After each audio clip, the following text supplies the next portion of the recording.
Hello, my name is Matthew, and just this morning I finished reading The Grapes of Wrath by John Steinbeck. For a little while now, I had been um, looking for um, a nice, fairly long novel that will take me a couple days to read, something I can um, fall into and enjoy. Um, I've been reading some kind of strange stuff like Confederacy of Dunces and With the Flow by Hausman, and I was looking for just something more traditional and um, more contemporary. So not anything ancient or 18th century, anything like that, but fairly modern. Um, and I decided to pick up The Grapes of Wrath. It's something that I read in my early 20s. Wasn't all that impressed with it, and um, it spoke to me for some reason, and I decided to give it another shot. And I found it quite powerful, very impressive for many reasons. I'll try to talk about some. So, it's the story of the Joad family. The first character that we meet in this family is Tom, recently released from prison for killing a man in self defense. Been away for years, and he's now back in the country of, in the state of Oklahoma, which is um, like the Midwest in the United States. And he's going back to his family farm, and what he discovers, it's the Great Dust Bowl. It's the repercussions of the Great Depression in the 1930s. Um, that all this land that families have lived on for generations um, is now being seized by the banks. And these farmers, and as we follow the story, we're following the Joad family. Um, Not only have they lived on this land, this piece of property, um, for generations, they literally were born there. Um, the grandfather and mother and great grandfather, and these are people that were uh, born on this land. They died in this land, and their relatives are buried in this land, and they identify and find themselves to be of the land that they live in. This is what they work the land, and they can't understand um, this concept that um, a bank can come in and say you no longer own this land, and there's some official or um, some official that comes down and has to explain this to them, and the father figure, uh, as he's being told, you have this amount of time to pack up and leave. If you stay on this property, you're trespassing the land that he was born on. And the father says something to the effect of, if a coyote came and threatened me or my family, I would shoot it. What if I shoot you? And this official saying, you can, but then there's going to be another official with with law enforcement. And at the end of the day, no matter how many people you shoot, you will be off this property. And so Tom, who has been expecting that, he just got out of prison, he served his time, he was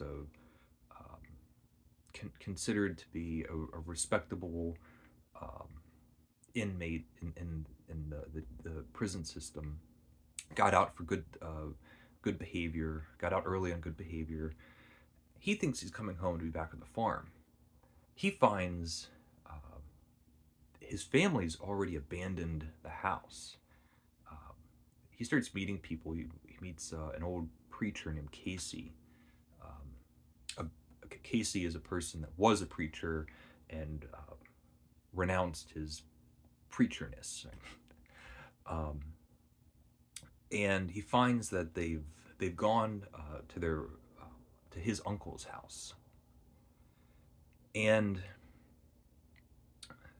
um, what sets off a series of just disastrous and depressing events is that there's this flyer of work in California, and these flyers are all over the place.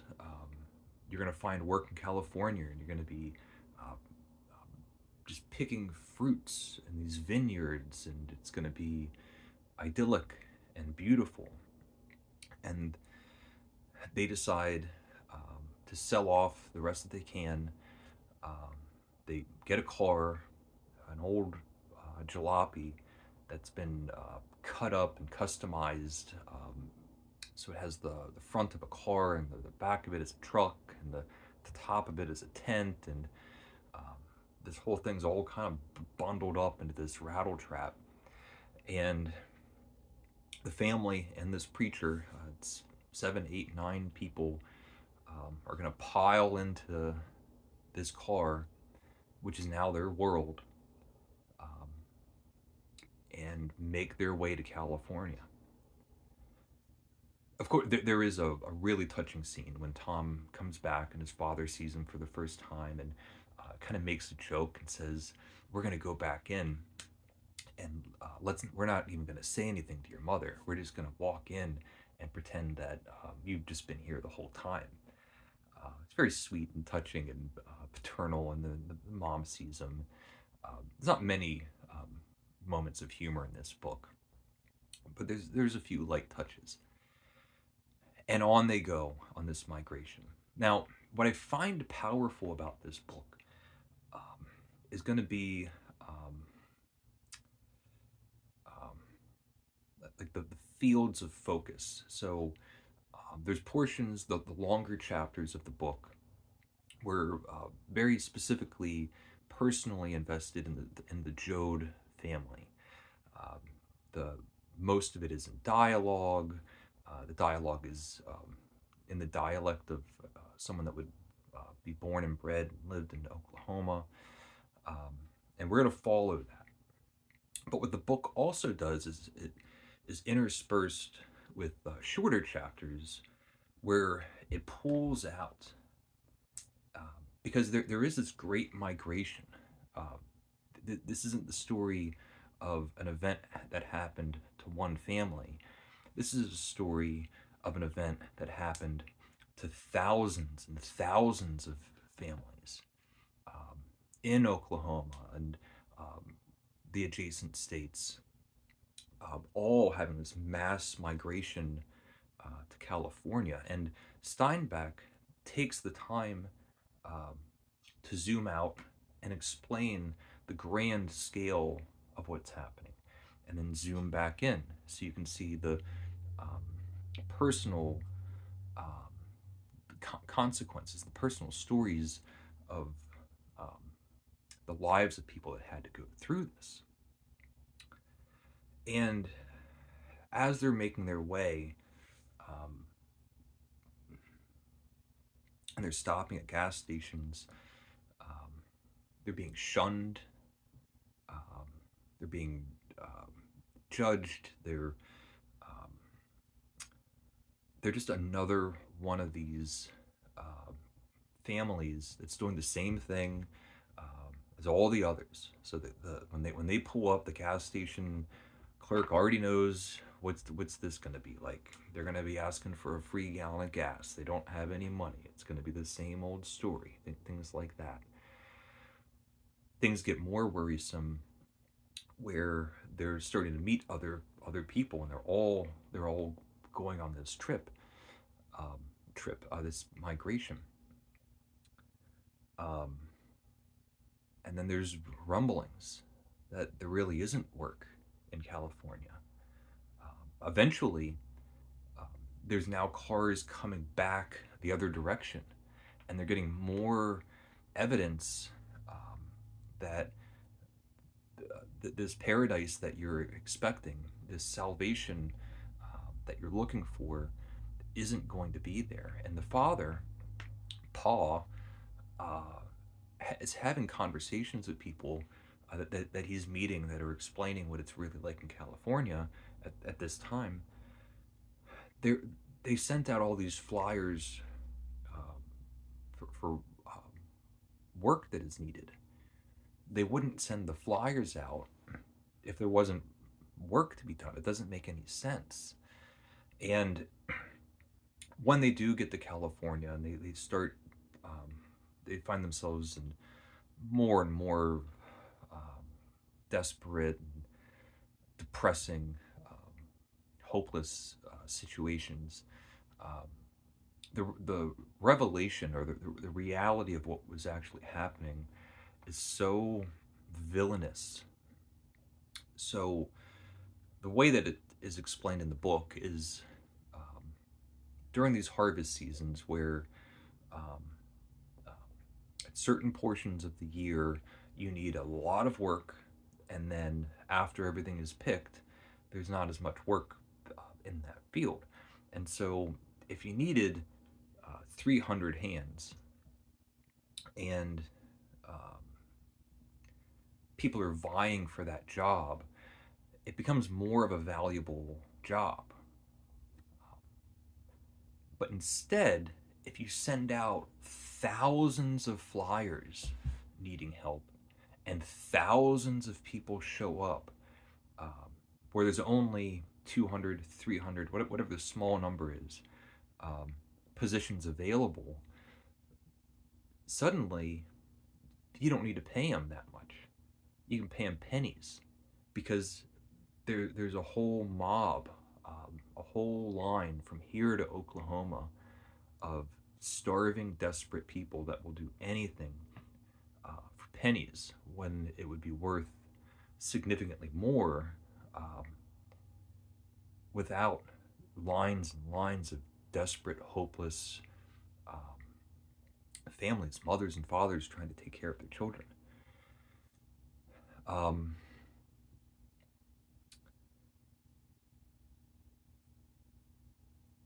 and broadly, my opinion of the whole of the work really does feel um, it feels like it's elemental. It obviously has um, religious or biblical allusions, Exodus and things like that. Um, but that zooming in and out, where you take time to step back and look at it as a whole. You also take time um, to zoom in and spend time with the specifics of the mechanics of the automobile or the living conditions, the tents that they're in, the small passing life of the gas station attendant, and uh, what what could seem as if insignificant, self-indulgent additions to the book, bloating it up. Um, it really gives me the same kind of feeling of like Moby Dick or Les Miserables, the kinds of book where or the kinds of books um, where you throw everything in. So Melville wrote seafaring adventure stories, Typee, and other ones that are great fun.